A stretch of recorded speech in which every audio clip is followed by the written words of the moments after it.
peut en si peu de temps faire vivre une œuvre. Et c'est grand merci au Prospero. Ce qu'on sent, c'est que ces compagnies sont appuyées. Il y a beaucoup de gens aussi dans le milieu théâtral, des gens qui sont mûrs dans leur travail, qui ont mûri un long trajet, comme par exemple Marc, et qui font confiance à des metteurs en scène nouveaux et qui s'impliquent avec eux. C'est aussi ce lien que je trouve très, très vivant ici, particulièrement chez nous. Pourquoi es-tu en colère? Dis-moi ce que tu dis à tous les autres. De quoi as-tu peur? Rien. Il faut! Tu cries là!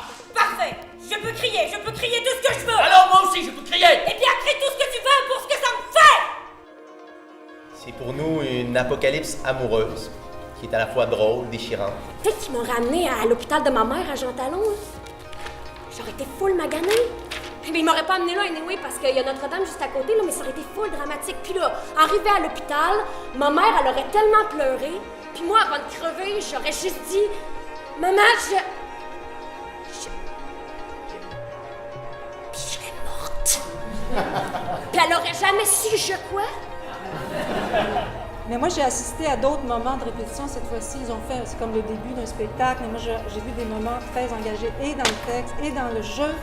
Et il y a quelque chose qui se passe.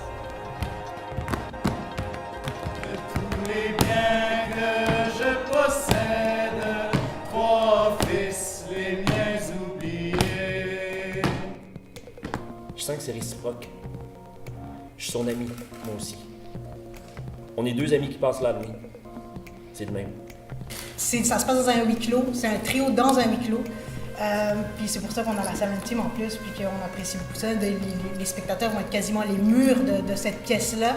Les Têtes baissées, c'est une tragédie familiale, une tragédie ordinaire en ce sens où c'est pas des héros, des reines et des rois. Et surtout une pièce qui parle de la généalogie émotive, ce qu'on transmet d'invisible de parents à enfants, ce qu'on n'a pas l'impression de donner, les secrets enfouis qu'on ne veut pas transmettre, les pépites qu'on ne veut pas donner à nos enfants, mais qui finalement se propagent quand même. Pépites, c'est une image.